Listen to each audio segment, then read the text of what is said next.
Brought to you by the 2015 Acura TLX. It was back in '64 that a hero and an idol of mine named Muhammad Ali beat Sonny Liston. Nobody gave him a chance, and what happened? They shocked the world.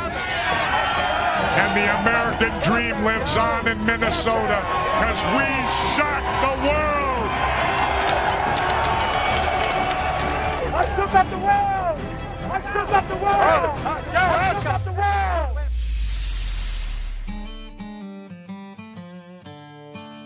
I'm born and raised Minnesotan. I grew up in South Minneapolis. My father was a World War II veteran with 6 Bronze Battle Stars. My mother was a nurse in North Africa and likewise a World War II veteran. Not many people can say that both their parents was a World War II veteran. And my brother and I are both Vietnam veterans. I came out of the Navy. I was going to go to college on the GI Bill, and I got into theater. I actually did Aristophanes the Birds, a Greek comedy.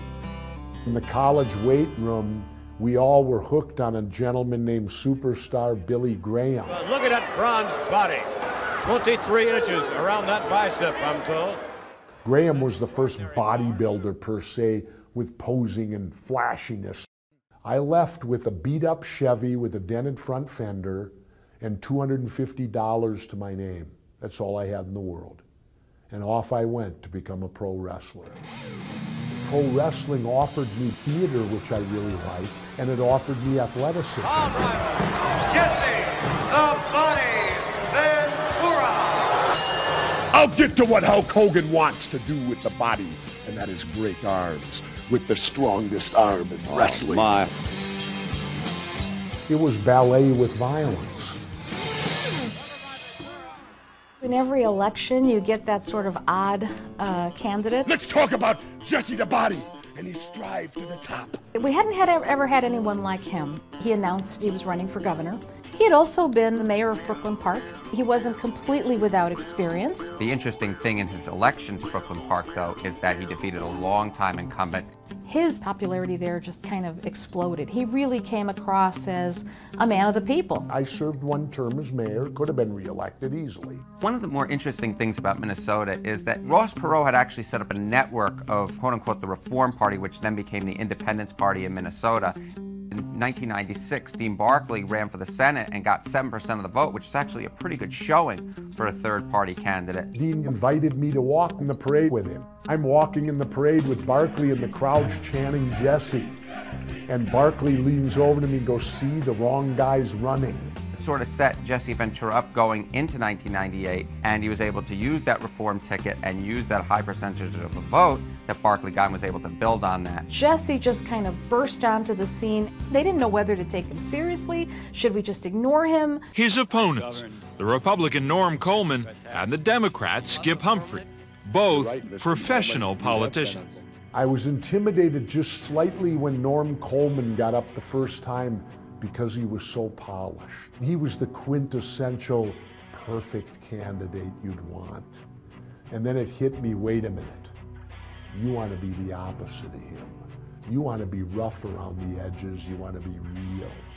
Typically, we'll poll 3 times in an election cycle. You take a random sample of the public, depending on the poll, 400 to maybe 1,000 people, and you were able to deduce from that random sample what the overall population is thinking. The first time we polled on Jesse Ventura, he came in low double digits, around 10%. That got him into the debates. And he was able to kind of beat up on the other 2. Jesse Ventura accepts no PAC money whatsoever. Jesse Ventura is not owned by special interest groups. My 2 opponents can't say that. November 3rd is no longer an election, it's an auction. The polling was key in getting Ventura into the debates, and those debates were key in getting Ventura more money. I was rising and they were dropping, and they realized this is the catalyst, the guy's killing us. So they were dropping out of debates. We had a debate scheduled for Sunday in front of over 100 high school students who wanted to take part in the system, and my two opponents canceled out of that debate. The polling started off and really was the gasoline, if you will, to motor the car that was Jesse Ventura for governor. The fact that he was a third-party candidate was a tremendous advantage because he only needed a little over a third of the vote. If you have a three-way race and it's being divided evenly between the three candidates, you only need 34% of the vote to win. Really, anything can happen.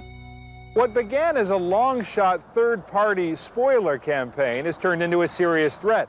Ventura has been climbing steadily in the polls, now threatening to get as much as 20% of the vote here in Minnesota. They spent the equivalent combined of $12 million. I raised $300,000 in $50 donations from the people of Minnesota, individuals. I took no PAC money, I took no special interest money. He at least had to have enough money to put together a decent, commercial presence on TV. New from the Reform Party. It's the new Jesse Ventura action figure. You can make Jesse battle special interest groups. I don't want your stupid money. And party politics. We politicians have powers the average man can't comprehend. You can also make Jesse lower taxes, improve public education, and fight for the things Minnesotans really care about. This bill wastes taxpayer money.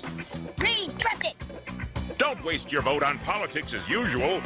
Vote Reform Party candidate Jesse Ventura for governor. We would hear how much attention people were paying to these commercials. They talked about them a lot. Not one of our ads was a negative ad against either of the two candidates.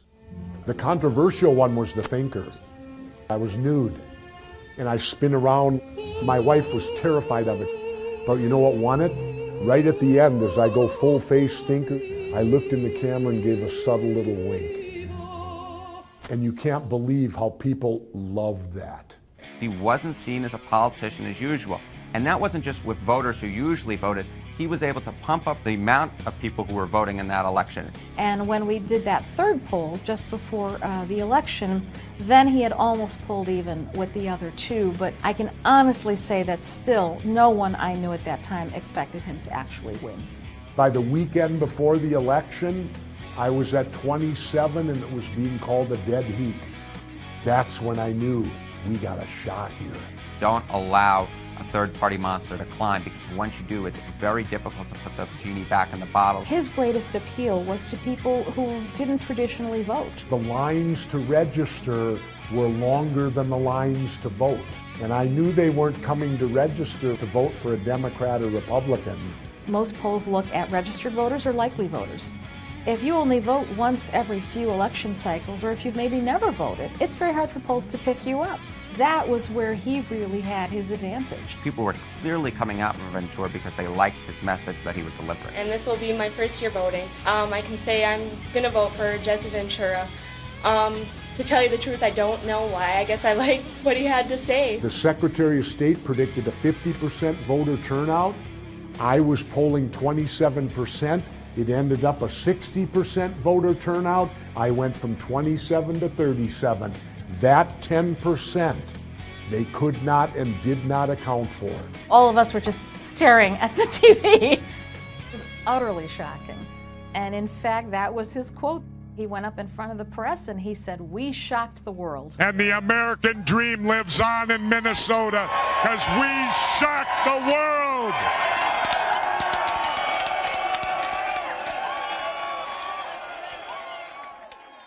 About 2 weeks later, I was in the bowels of the Capitol in transition, and Harvey McKay, a local businessman, national businessman, came in with a box and delivered it to me. He said, "Here, you better open this." And inside the box, I opened it up, was a pair of red Everlast boxing gloves. And on the gloves, written in magic marker, was, "To Governor Jesse Ventura, you shocked the world, Muhammad Ali." I still have them.